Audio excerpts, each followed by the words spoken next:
Hey everybody, welcome back. It is a Tuesday. That means Reed and I get together for our weekly podcast, the Take Two podcast.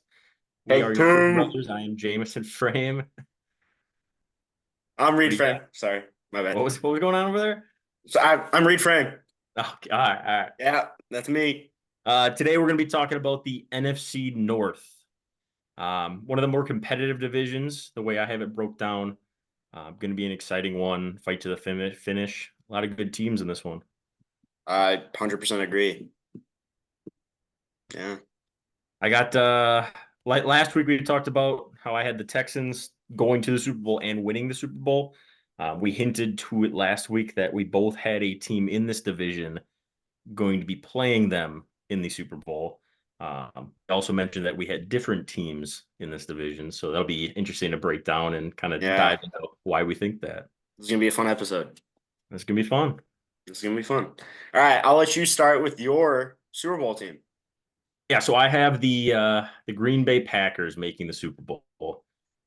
This is not for me being a Homer fan. Those who know me, we're diehard Seahawks fans, as we've expressed over the last couple episodes.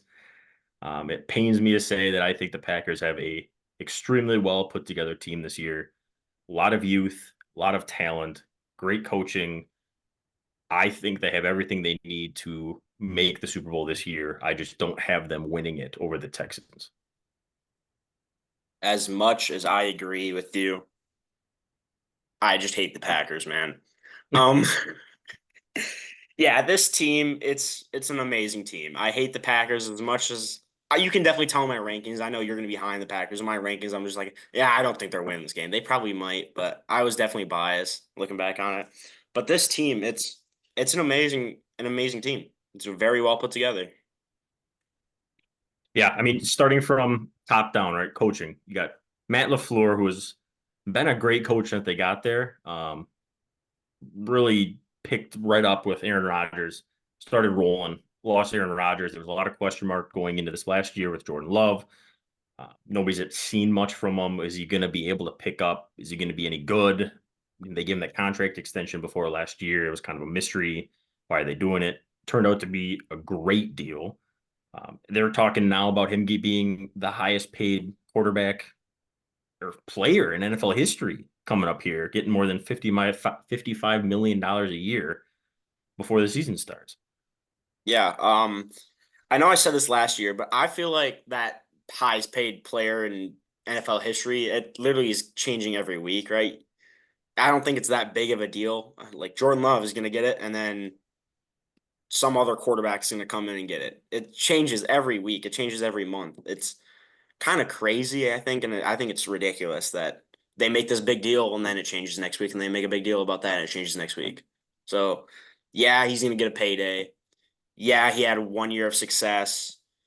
I think he's an amazing quarterback. He has great arm talent. I think he's gonna have a great year this year, sadly.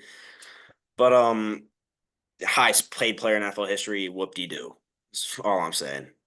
I just, I just, I just can't believe they're giving out these contracts to players who haven't deserved Yeah, them. I mean, not that he won't. I'm not saying he won't. I think he's going to be a good player for a long time. But there's so much risk involved with a player having one good season, and then all of a sudden you pay him this top money 5 year contract or whatever it is, and then all of a sudden they let you down in a couple of years, and you're stuck paying the salary cap. It's a lot of risk versus. I mean, there is a lot of reward, so I guess I can't say that, but um, definitely a whole lot of risk. So hopefully it pans out for him. Can't say I'm all that cheering for him, but oh, I'm not cheering for him at all. If I'm being honest, he's gonna do good. My prediction is he's gonna do great. He's gonna be a great player. I don't want him to be. I'm praying on his downfall. I'm praying on this entire team's downfall, but it's a good team. I mean, moving to that running back spot, they signed Josh Jacobs in free agency. I think that's a great sign. 2 years back, I think it was where he was leading the league in rushing yards. I'm pretty sure. I yeah, he might had a have to. great year last year too. So Yeah, he's a nothing great great. running back. You lose Aaron Jones, which I think Josh Jacobs is a big upgrade from Aaron Jones. And then you have AJ Dillon in the back as the backup. I think he's been a great backup. A lot of people are saying that he could be a starter on other teams, and he's a backup on the Packers. So having two starting caliber running backs in your backfield is great in today's game. Yeah, I guess I haven't heard the AJ Dillon of starting running back on other people's teams.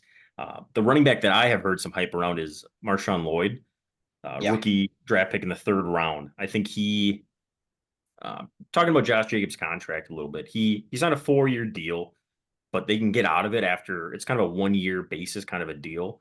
They give a $5 million signing bonus due before the start of next year, and then it bumps up to 10 million the year after that. So they can really cut him loose after this year or after the next season. And I think Marshawn Lloyd is kind of their long-term game plan for running back. Josh Jacobs is very good running back for the short term, but he's going to get expensive very quickly on this contract. So Marshawn Lloyd is kind of their back out of that solution where they can let him learn for a couple of years, save his legs, but not bolstering his workload early on and then moving on to him later after that. definitely. The wide receiver core. This is a young wide receiver core. Christian Watson, he's tall, athletic. I know he didn't play much last year. He kind of had a down year, but his rookie season, he was really good.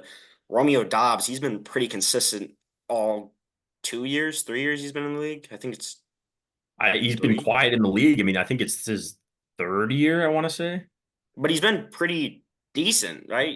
He's not an Yeah, explosive quietly. guy, but he's Yep. not terrible. Like he's a good wide receiver, and yet he gets the job done. And then the rookie last year, Jaden Reed. I think Jaden Reed has potential to be the best wide receiver on this team. Exciting guy to watch, great speed, great guy in the slot. This wide receiver core, and then Bo Melton, right? Seahawks draft him, cut him, and then the Packers pick him up. Of course, the Seahawks had to do it, not any like the Titans or anything. No, the Seahawks had to drop him, and now he's amazing on the Packers.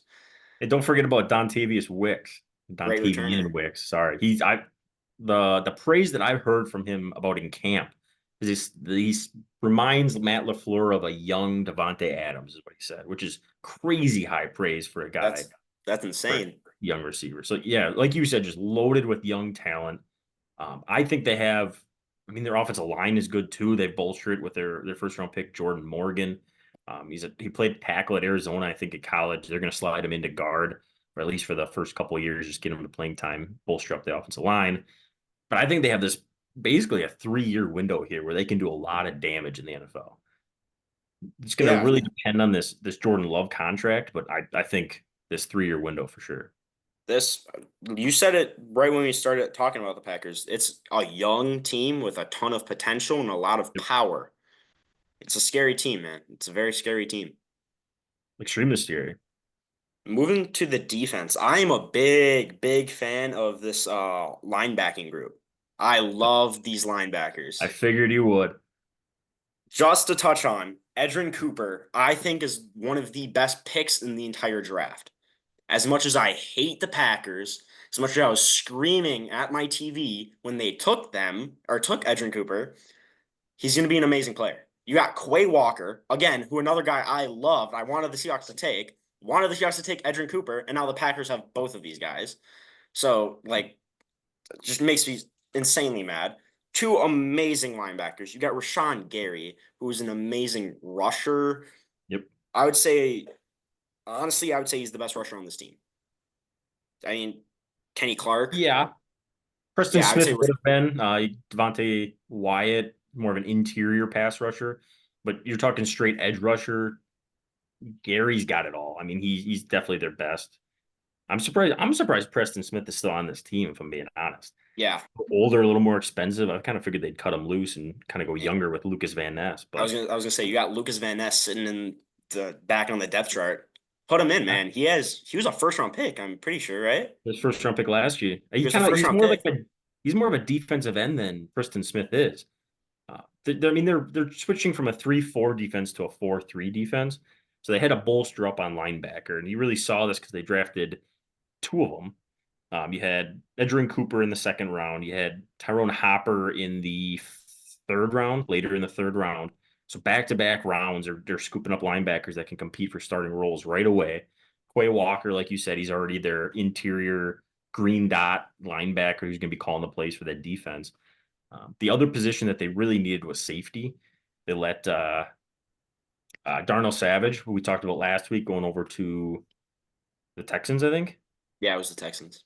Texans playing the slot or something like that. I know we touched on that. Um, so they go double down on safety and they go get Javon Bullard out of Georgia. Really good safety. He's going to Great start for them. safety. He's going to start for them instantly. And then they went and doubled down and got Evan Williams in the fourth round. Not a bad safety himself. He'll be competing for that third slot. Somebody gets hurt, he can swing in. Uh, just a really nice job. I mean, they had a boatload of picks. So they did a really nice job covering their depth as well as filling in and getting some quality picks that are going to help them out right away. I totally agree. Safety you didn't mention Xavier McKinney. Love that sign. He was a Giants safety. He was honestly like one of the bright spots on that Giants secondary. Love Xavier McKinney. Sad he went to the Packers again. I'm like, as much as I want to hate the Packers, a bunch of the players I like and I want the Seahawks to have are on the Packers, and I hate it, man, because now I have to hate them. But Xavier McKinney, he's a dog. I love Xavier McKinney. And then you got Jair Alexander, of course, right? Yep. Probably a top 5 corner in the league. I know he didn't play much last year, or I think, or he wasn't in the media much last year at all until that one interview, not interview, where they made the playoff. You guys know what I'm talking about. They went up for that coin toss when he wasn't supposed to or whatever. Yeah, That was the whole. yeah. He's still a great player, though. Yeah. Jair Alexander is an amazing corner. And I think this team is an amazing team, as much as I hate to say it. Yeah, I think they're going to be good. The last player I wanted to touch on, in the weeds a little bit, the seventh round pick, Michael Pratt, quarterback out of Tulane. Mm-hmm. He was a quarterback I wanted the Seahawks to get and kind of stash and develop for a couple of years.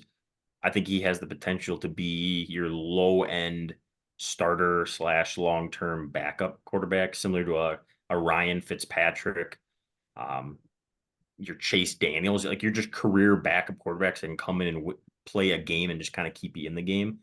I think he has that kind of upside, which, I'm not trying to hype a guy up to be a backup long term, but I think it's a sneakily good pick in the seventh round is what I'm getting at. I think they had an amazing draft class. I mean, when you have that many picks, they had a ton of picks. They had a great draft class, and I think this is again a great team. And you have them going to the Super Bowl. I don't have them going to the Super Bowl. I'm not as high on them. I think I have them going. I have them going 11-6. Going. Okay. I'm Adam, still. going, I'm go what? ahead. I'm I, high on them. I'm just not as high on them as you are. I got him going 14-3. So I got them doing really well for themselves. Like you said, just the amount of draft picks they had, it's hard to miss on all of them, right? So you're Mm-hmm. bound to have a couple of them that hit. That's the one nice thing about having a boatload of picks. Just overall, well done offseason by the Packers. Only set themselves up for success. I'm not excited to see them play, but they are going to be an exciting team to watch because they are going Never to excited to see them play. be. Love it when they lose too. Oh, it does make Sundays easier. Yes, it does. All right. Think it's time to move on to the real Super Bowl champions. The All right. champions. Champions. I have this team winning, and I'm guessing Okay. everyone can guess based on it not being the Packers. They made a deep playoff run last year. The Bears. No, they weren't in the Oh, playoffs last oh, year. I know. It's the Detroit Lions. Dan Campbell has turned this team around. I'm a big Dan Campbell fan. I'm a big Lions fan. And I just love this roster overall, and I have them my Super Bowl champions. In the normal season, I have them going 15-2. That's how high I am on high I am on them. I also have them going 14-3. So I have them going the same record as the Packers, just the Packers having the tiebreaker over them. Mhm. Okay. Oddly enough, I have the Lions being the 6th seed at 14-3 because I had the Eagles and the Cowboys both at 14-3, and I had the Mm, Lions losing the tiebreaker to the Cowboys, I think it was, with the 5 seed.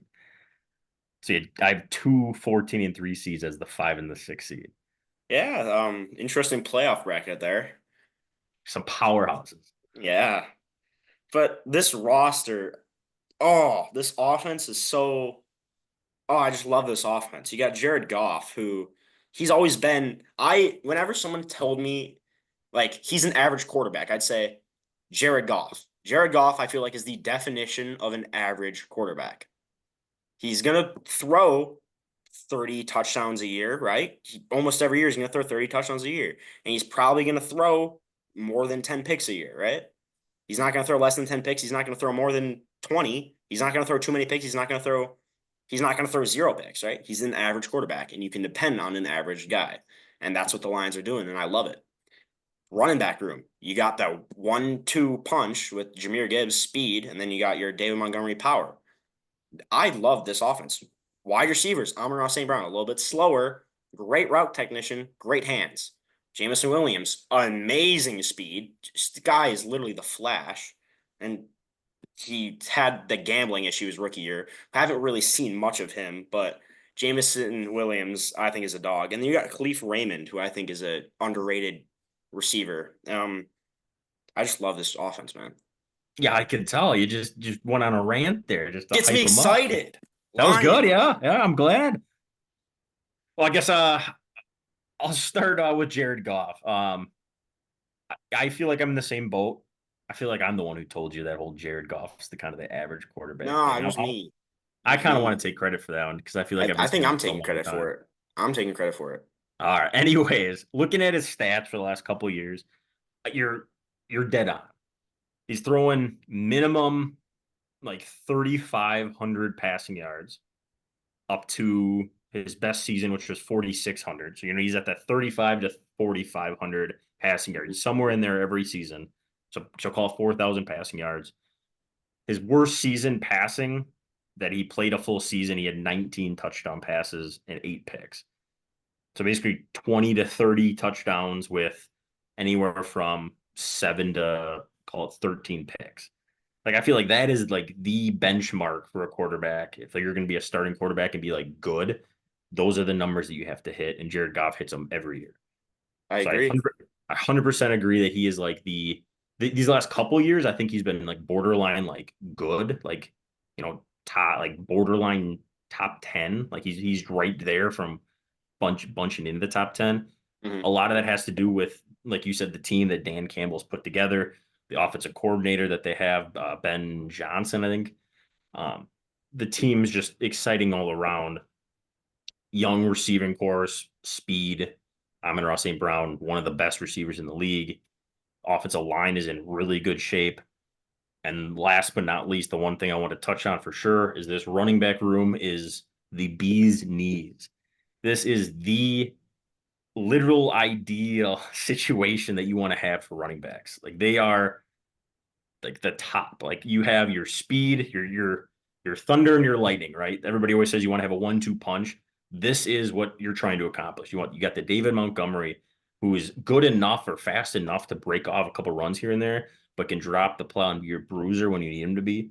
And then you have Jahmyr Gibbs, who has lightning fast speed, can bust a touchdown anytime he can, like around the edge, gone. Like those two guys are amazing together. So this offense is just so well rounded with a great offensive mind putting together. Super exciting team, super young, upcoming, going to be good. I don't, I'm not going to harass you for putting them in the Super Bowl. Winning is a little much to me, but them getting there, I could definitely see.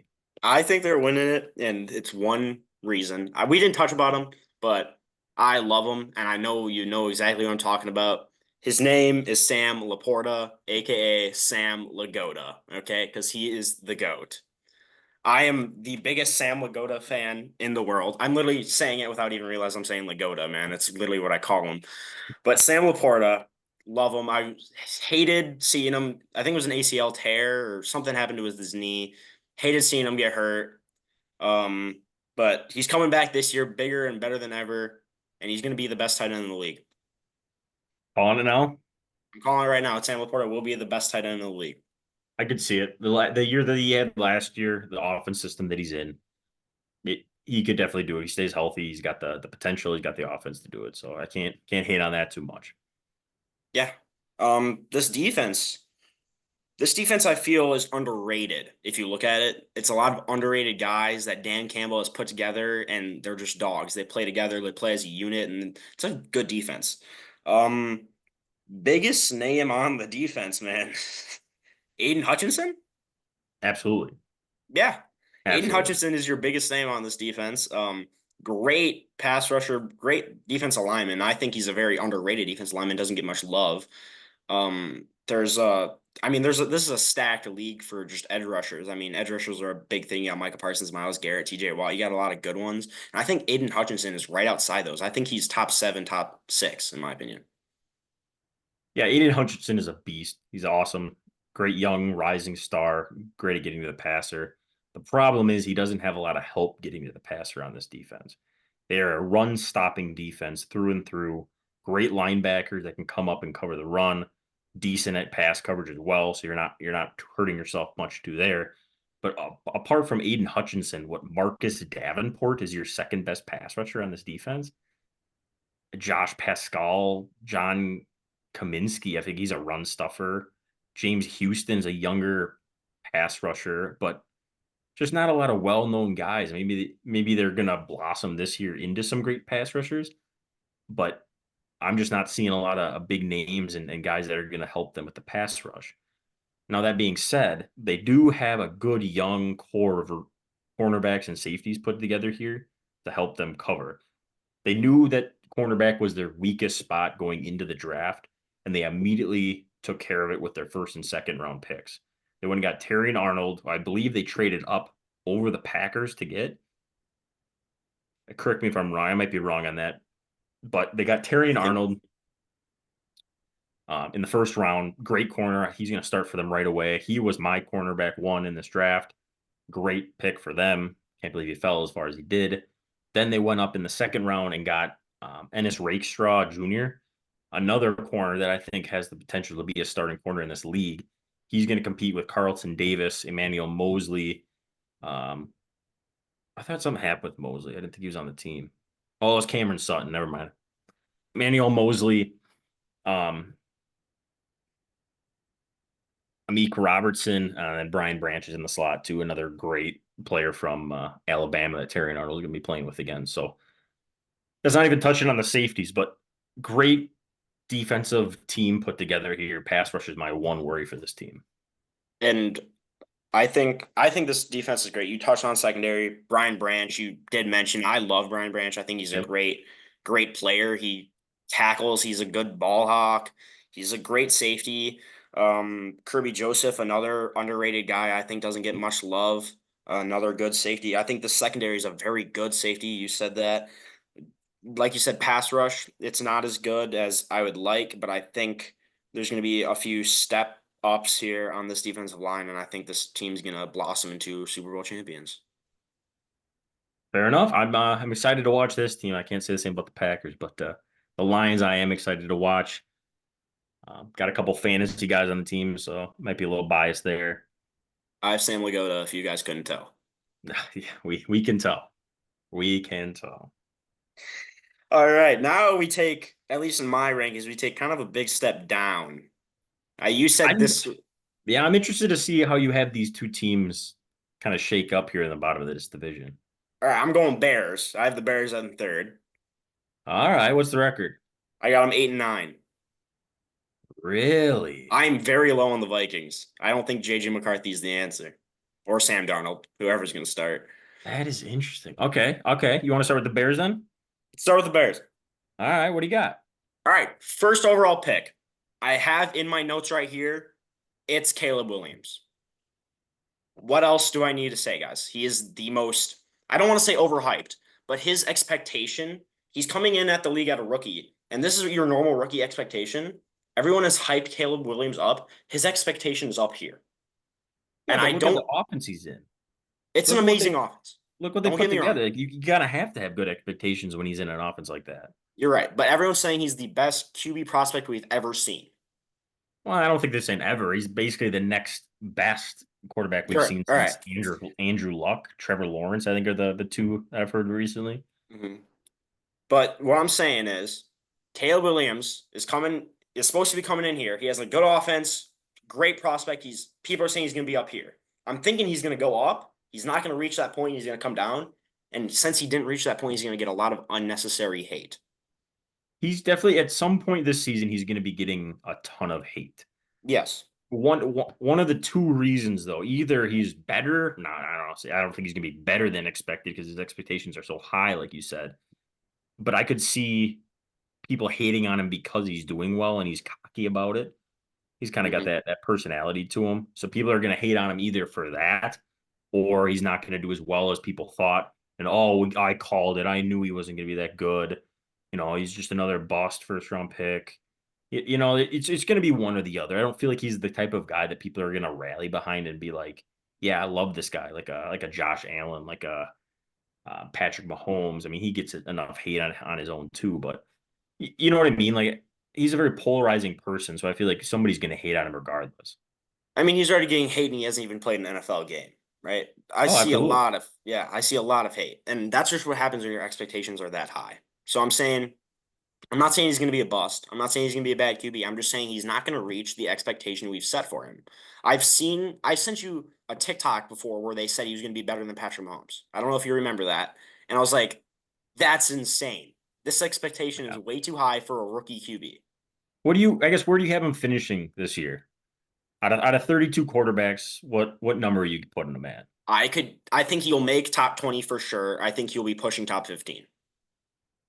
You think he's pushing top 15? I think he could be if he'd be 24 30, 20 or 14 13 is my prediction. If I just throw out a number, I'd go 14 13. That's probably pretty fair. I think I had him going. I don't know if this is a hot take or not. I think he's going to finish somewhere around top 12, Mm-hmm. around the 12, 13, 12, 11 mark, somewhere in there. My reasoning being this offense is so well put together with so many weapons around him. It's an If amazing he if offense. if he can't be a top 15 quarterback with this offense, he's not going to be anything. Like you have all the weapons you could possibly need. You have DeAndre Swift, who they signed from the Eagles, Roma Dunze, who is going to be a star in this league at some point, Keenan Allen, who's older but still has a year or two left in the tank that he's a great route runner, reliable catcher. And then DJ Moore, who's in his prime, good at screens, so he can get you yards after the catch to bolster your numbers as a quarterback, good down the field, good at contested catches, good at route running. Your offensive line, you got younger players, but they kind of bolster together to make a decent offensive line. And you got some reliable blocking and pass catching tight ends for you. I I don't see how in any world Caleb Williams doesn't finish top 15 for quarterbacks. You said it. It's top 15 or not what's my not top 32.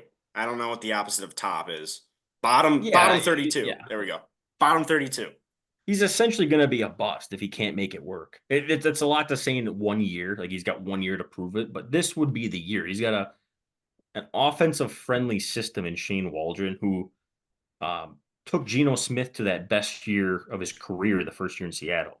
He was the offensive coordinator for them, showed them um, high protect the football, high completion percentage, dinks and dumps, make easy throws, make the right reads. You don't got to do anything flashy. That's the one concern with Caleb Williams is can he form to a system or is he just going to be the gunslinger, get out of the pocket? I want to make a big play so it looks exciting kind of quarterback still because he did that a lot at USC. And I think because he did that, that's why he got so much hype, right? He's fun to watch. Same thing with He Patrick Mahomes. was, yeah. A lot of people were comparing his play style to Patrick Mahomes. Run out of the pocket, sling it on one foot, right? It's kind of what he did. But I think he's got a good offensive line. Braxton Jones, Darnell Wright, those are two really good tackles, in my Yep. opinion. Then they drafted. Give me a second here. I got to pull up the draft class. The oh my lord, that's a big name. You You talking know who I'm talking about, right? yeah, has he got a Penn State? Yale. I have Yale. Oh yeah, maybe I'm thinking of somebody else. Well, he could be a lawyer if his NFL career doesn't work out. So just putting that out there. But Kirion, yeah, look up his last name. Kirion Yale, pick 75. If you guys want to look him up, I'm not Third gonna third try that. round pick, Yeah. tackle. Great project tackle. I think he's going to sit behind Braxton Jones or Darnell Wright. And I think once their rookie contracts are up, they're gone and this guy's coming in. There you go. It's an interesting take you got there. I think this guy will sit for a few years, learn, and he'll come in and he'll be an amazing tackle for them. The one guy I liked in this draft class, the best defense is a good punter. I was looking at analysis of it, and there's like this was an amazing pick. It was. He was the best punter in college by far. He Because averaged it more was because than he went like to some of the. Iowa. They punted every drive. He's got as much experience as you could possibly want. That's perfect for a fourth round pick. They drafted Torrey Taylor out of Iowa, punter. Instantly going to come in, be a difference maker for him. I'm calling it Yeah, now. He's going to be you a know. good punter. All right. All right, I'm telling you this right now. If he's the best punter in the league this first year, Caleb Williams is a bust. What does the punter have to do with the? If You're the saying punter's they're the going best to punter in punt a the league, that lot? means they're punting a lot. Not necessarily if he has a good like average and good inside the 20s. All Doesn't mean right, to but do I'm a saying lot of like them. yardage wise, if he has the most yardage, Caleb Williams is a bust. Yeah, okay. I guess That's my that. if you can't tell Caleb Williams is a bust by your eyes, look at the punter's yardage. There's your tip of the day by Reed Frame. Thank you, Reed. Thank you. You're welcome. Jumping over to the defense. They did decent work getting some pass rushers here. Montez Sweat, great off the end. They got him from Washington last year. Jacob Martin. A lot of people aren't going to know who that is. Outside linebacker, originally drafted by the Seahawks, was traded to the Texans as part of the Jadeveon Clowney trade. Finally makes his way onto a team that's probably going to use him. Sure. This print. He's going to. But we also print these. That was weird. Um, and so then you got Dexter Senior, Garvin Dexter Senior, Andrew Billings, a nose tackle for him, Demarcus Walker from Tennessee, and then a couple other guys who aren't as well known, as well as Austin Booker, a fifth round draft pick that they got. I think it's going to be better than a lot of people think. I don't think it's going to be anything crazy. I have the Bears going 5-12. Not high expectations for them. I think Caleb Williams is going to struggle from time to time, and then throw a couple picks here or there. They're going to cost them some games, fumbles, stuff like that. What do you see kind of in the defensive backs room here? Kevin Byard, I think he's kind of fallen off. But when he was on the Titans, he was a dog. I feel like he was like one of the best safeties in the league, and I think he's kind of fallen off. Now he's on the Bears. I think he's still a good DB, right? He's a good safety. He's going to be serviceable for him. Then you got Jaquan Brisker, who I think is another great safety. I think he's a serviceable guy. And then Jalen Johnson, right? The big name. A lot of people don't know him, and I think it's because the Bears don't win. So he's never in the media. But Jalen Johnson, I feel like I've seen people arguing that he's the best corner in the league. Now, I don't think I'm putting him there on that pedestal, but I think you could argue, I think I'm saying he's top five. I don't. Yeah, he's up there. He's up there. He's top 10 for sure. Probably Oh, for close to sure. top five. I don't know if I put him in my top five, but great young corner coming up. He's definitely got the potential to be top five this season, depending on how the other corners do. So I wouldn't put it out of the question. I just don't think I have him there yet. Jaquan Brisker, love him as a safety. Great playmaker, can come downhill, make some tackles as well. Uh, Kevin Byard, like you said, had great like all pro season a couple years back, falling off. I don't really know what happened to him. And then Kyler Yeah. Gordon in the slots, a very solid slot corner for him. Yeah, definitely. I definitely agree. I think this team from what it was a few years ago has definitely turned around. I think they're finally turning around and I think they're starting to have a brighter future. Yeah, I think they're heading in the right direction. I still think they're a couple years out from doing anything. The problem is I don't know if ownership is going to give them the leash that they need. I think Matt Eberflus is kind of on a tight leash, a hot seat, whatever you want to call it. Ryan Poles, their GM, has done an amazing job of building this team back up with draft picks, trades, that kind of thing. So he's done a great job. They're definitely heading in the right direction. It's just a matter of if they can put it together now or if ownership's going to start firing people if they don't see results soon. Yeah. I think, yeah, I think this team's coming. You have to start winning now. right? Otherwise, bigger changes are coming, and I think they're going to start winning. Like 8-9 is a better season than they've been having, and I think after this year, next year, they're going to have a pretty good year next year. I think they're going to have a winning season next year. The problem is their division is so up and coming. Right, you got the That is Lions and true. the Packers as powerhouse teams in this division for the next 3 to 4 years. You've got the Vikings who have a great offensive minded coach with a young quarterback that if he can develop properly like he intends to, they got a great receiver, a young offensive line and team. We'll get into them here shortly. They're going to be an up and coming team this year. They kind of took a step back after losing Kirk. The Bears have this offense put together that they're up and coming. Wait, like, are we talking all 4 teams are going to make the playoffs here in the next year or two? I could see it. I think it is a very real possibility. Yeah, I mean this might be one of the best divisions in football here, and if not next year, the year after for sure. They're all putting their teams together at the wrong time because there's no Yeah, well, dominant. Yeah, well, kind of the right time. I mean, you don't really want to go into a slump while your other teams are doing well, right? You want to compete and be your battle tested then for playoffs come. it's true. That's true. But sometimes you just want an easy path to the playoffs and then the Super Bowl. But No, you don't want to be this Tom division is Brady. not going to be what? So you don't want to be Tom Brady. Tom Brady. He had an easy path to Super Bowl every year. You're right. That division was completely terrible. They were bad. Yeah. But I think every team. All right, I'm gonna say I do have the Vikings really low, but I also think the Vikings could do really well this year. I think they could be hit and miss. I think I'm depending this record that I picked completely based on JJ McCarthy not being good. What we'll start here. What record do you have the Vikings going? I have them going 4-13. That is crazy talk. I don't think JJ McCarthy will be good. He's not going to play. I don't think Sam Darnold's good either. I think Sam Darnold is going to surprise a lot of people. I don't think so. I do. So here's the thing with Sam Darnold. How old do you think Sam Darnold is? He's 28, 27, He's 27, correct. How many years has he been in the league? 5 or 4.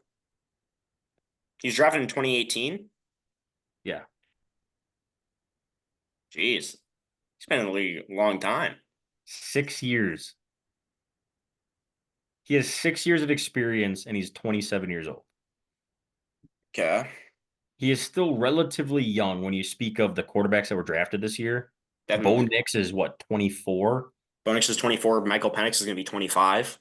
So you're talking a quarterback that's 2 to 3 years older than these guys, but he has 6 years of experience in the NFL. Like this guy, if he was given the same leash as a Bo Nix or a Michael Penix, I think people have just kind of thrown shade to him because he hasn't worked out so far. But you have to remember, he was put into a really bad Jets team from the get-go and was told, hey, make it work. You're this next up and coming star. You have to make it work. Struggled. Everybody, after like 3 years, they ditched him off to the Panthers and everybody just forgot about him. Like, screw him. He's not that good. Nobody really gave him a fighting chance. He didn't do great on the Panthers. The Panthers weren't in good shape either. And then he went to the 49ers, sat behind Brock Purdy last year for a year, learned behind Kyle Shanahan. You're telling me that doesn't have any value? It's true. Comes in, he's going to have a good offensive coach who coached Kirk Cousins, who, by all accounts, is basically an average quarterback who puts up astronomical numbers every year. I think Sam Darnold is going to be a damn good quarterback this year. I think he's going to be a sleeper quarterback pickup in fantasy, similar to what Sam Howell was last year on the Washington Commanders. I think Sam Darnold is going to be that guy for fantasy this year. That guy, league winner, are we saying? No, like Sam Howell last year was a good fantasy quarterback. Yeah. They threw a ball a lot. He got a lot of points, that kind of thing. I think Sam Darnold is going to be that guy this year. I think he's a sneaky guy that you can stash on your bench in deeper fantasy leagues. In a 2 quarterback, a super flex kind of league, Sam Darnold is going to be borderline a QB2 playable every week on the Vikings. That is my prediction. I don't think the Vikings are going to be that bad. Sam Darnold gets a lot of hate for no reason. He's not that bad. All right. What record do you have him going? 6-11. Oh, not that bad though. It's not horrible. I don't think they're going to be great, but I just 6-11 with all that hype. it's listen. Listen. This is what we call glaze, ladies and gentlemen. The team's there. I don't know. It's just not going to all work. All right. Why isn't it going to work? Why isn't What? it going to work? Why isn't it going to work? Is it because Sam Darnold's their quarterback? No, it's not because of I think Sam it Darnold. is. It's because Aaron Jones is a running back. That's why. Aaron Jones is a decent running back, man. Nope. Justin Jefferson is a top 3 wide receiver in the league. Jordan Addison's a top 20, top 15 wide receiver in the league. TJ Hawkinson's You know what he's really good at? catching the ball. Driving. Dude, his dog was sick, bro. Give him a break. All right. Anyway, we don't need to dive into that. We'll leave that one alone. So TJ Hawkinson in this offense, he's going to be hurt for a couple weeks to start the season. Yeah. But TJ Hawkinson, I would argue, is the top 3 tight end when healthy. Top 4. You could argue George. That. I would say he's top 5 for sure. When healthy? Maybe. You don't think TJ Hawkinson's a booking for top 5? It's the thing with tight ends is it just fluctuates so much. Name me 5 tight ends better than TJ Hawkinson. Sam Lagoda. Agreed. Travis Kelce. Agreed. Mark Andrews. I'll give you that. All right, yeah. I would say George Kittle. Evan Ingram. No. I would say George Kittle's the only other one you could put over him. So therefore, he'd be top 5. Evan Ingram. I would not put Evan Ingram over TJ Hawkinson. Trey McBride. No. Yeah. No. Yeah? This is wrong. TJ Hawkinson is top 5 and he's 5. I got him 7. No way you said you didn't even mention Cole Kmet, who I think is better than Evan Ingram and Trey McBride. That is a disgusting take.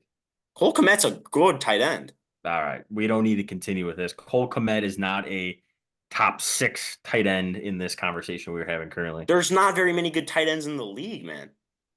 Kyle Pitts. Maybe after this year. Yep. Maybe after this year. Yeah, all right. Maybe after this year, he'll be top 10. So right now, he's TJ Hawkinson is down to 7 now. TJ Hawkinson is top 5. TJ Hawkinson is top 5, dude. You are tripping. All right. As I was proving Jameson wrong here, he's saying they're going 6-11, but all he said is they just won't work. The reason they won't work is because Sam Darnold or JJ McCarthy is their quarterback. Don't you hate on Sam Darnold. I'll die in this hill. Then give me a reason why they won't work. Give me a reason why they won't work. It's just not gonna gel, man. The defense is gonna they're gonna give too many points one game. They're gonna lose those close games like they did last year. The 1-score games were 2 years ago. They came out and won them all. They were like the worst.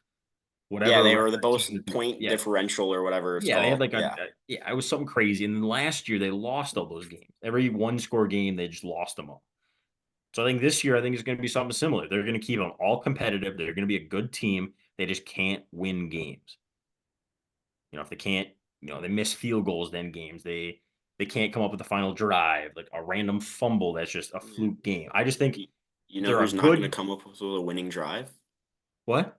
You know who's not going to come up with a winning drive? Maybe Jordan Addison crashes a car or something like that. Can't be on the field, so they're down a receiver or something. Like you never know.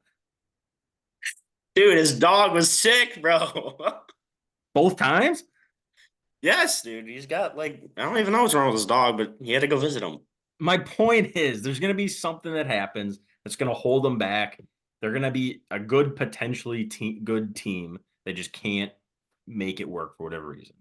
Yeah, but TJ Hawkinson's terrible, so they don't have a tight end. I didn't say it was terrible. He is hurt to start the year, too. He is hurt. Yeah. But I agree with you. The defense is terrible. The defense is not pretty.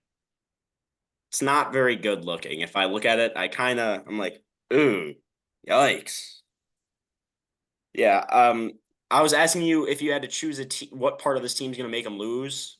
It's the defense. It's probably the defense. Would have been the right answer there. There's not really much star power. I mean, you got Harrison Smith, who's honestly washed. I mean, I remember like 5 years ago when he was good, and it's just been downhill ever since. I don't think I've heard Buddy's name in a long time. Um, Other than that, you got Byron Murphy Jr., So they got Shaquille Griffin, Shaquille Griffin, who fell off ever since he's left the Seahawks. pretty much. Yeah, Yeah. Yeah. this is just a bunch of washed guys on the defense, in my opinion. Maybe they're just young and up and coming. Maybe you just don't know ball. Maybe that's what it comes down to. I don't think you know ball because you think TJ Hawkinson is not top five. You don't have any faith in Sam Darnold. No, So I don't. you know Or what? JJ McCarthy. We're just really gonna find out at the end of this season who was right and who was wrong We will. based on this Vikings team. Even though we both have like the same record, but you know. Yeah, but we're talking about the players. Oh, okay. Okay. We're gonna see how good TJ Hawkinson is. We're gonna see how good Sam Darnold is. And we'll compare notes at the end of the season. I hope JJ McCarthy starts by like week 3 and Sam Darnold's just terrible. I'm gonna have to go buy a Sam Darnold jersey. I might have to be a Sam Darnold fan for the season. You know what jersey I'm gonna buy? What do you got? Malik Washington. Jeez. That is a callback to when we did the AFC. What was it East? He got drafted the Dolphins, so yeah, AFC East. Yeah, AFC East a couple weeks back. Reed was talking up Malik Washington, a wide receiver. Was it the Patriots? Dolphins. Oh yeah, okay. The Dolphins wide receiver saying that he was going to be the next Tom Brady, the GOAT. Yeah. Go check that one out. Leave your thoughts on that one. He's obviously crazy, but we'll see. Malik Washington. It's the guy. Pick him up in all your fantasy leagues. If you have the 101, take Malik Washington. Trust me. So getting back to the draft class here really quick. Dallas Turner was a crazy good pick for them late in the First round. first round. I think it was the 23rd pick that he fell to. That's only the second edge rusher to come off the board at 23. That's going to be huge for this defense. Jonathan Greenyard, Jonathan Bullard, and then probably Dallas Turner coming off the edge in pass rushing situations. Those are probably going to be their 3 main guys rushing the passer right off the rip. Dallas Turner was the 17th pick. They traded the 23rd pick for Dallas Turner. I'm pretty sure. Oh, they moved up? They moved up for Dallas Turner. Oh, I remember them having the 23rd pick. I guess I didn't realize they traded up for him. Okay. They moved up to the 17th. My mistake. Which I think is a great trade up. Dallas Turner was an amazing edge in college, and he was one of the best guys on that board. And no one was taken. So, and him just being the best guy on that board, I think that's great value. It's a great edge rusher. I agree. I think he's gonna be really good. Another a speed guy. Little undersized, not that big as you'd like, but he is fast. But then kind of wrapping up this team, obviously the big name that they drafted, JJ McCarthy. I dislike JJ McCarthy very much. Me He too. was getting so much hype building up to the draft, and I just couldn't fathom why. He's a winner. Don't get me wrong. He won the national championship last year. He's won a lot of games at Michigan where there was a run heavy team. He wasn't asked to throw the ball a lot, which is not his fault. That's fine. I just can't get behind. Well, I should be careful what I say there. I can't get behind hyping him up so much when you haven't seen him have the need to throw the ball that much. So it's my biggest concern when it's the 2-minute drive and he has to throw the ball or they get behind and they have to start throwing the ball. I don't think he's going to be able to hold up. I completely agree. I'm not a big JJ McCarthy fan. He came out of nowhere. I think, was he a 2nd-round pick before the draft, and bro came all the way up and now he's the 10th overall pick? Yeah, I mean, he was either second or late first. People were potentially talking about how they liked him as a prospect and he might sneak into the first. And then all of a sudden it was like the Will Levis talk from 2 years back where people were like, oh, he's going to go top 5. I was like, this is crazy. Like, I don't understand what they're seeing from the guy. Will Levis was 1 year back, by the way. I'm saying like 2 drafts ago, though. Like, not this past draft, the draft. Oh, okay. Yeah, You know okay. what I'm saying? Like two drafts ago, 2 years ago. Yeah. So like, yeah, people because there was draft like betting odds for Will Levis to go like top First 3. round. Yeah. First round. And yeah, it was crazy. So I don't like him. I don't think he's gonna turn out well. I think he's gonna be a bust. I agree completely. My opinion. I think there's not a starting caliber quarterback in this Minnesota Vikings QB room. Sam Darnold, ladies and gentlemen. Stay Nope. with me. Keep checking up on us every Tuesday. I'm gonna come back, prove it wrong how Sam Darnold's gonna be top 15 quarterback this year. He's Calling it not out. proving me wrong. Sam Darnold's terrible. All right, but with that, thank you guys for watching. We had a lot of fun. We have fun every week making these Take Two podcast. I hope you guys are enjoying it as much as we are. Don't forget to like, subscribe, send your comments if you think TJ Hawkinson's a top 3. I mean, might be a hot take, but I'll definitely back you up just to prove him wrong. But TJ Hawkinson is top 5. Leave that in the comments because I know you guys agree with me. But thank you guys so much for watching. We'll see you guys next week. See ya. See you next Tuesday.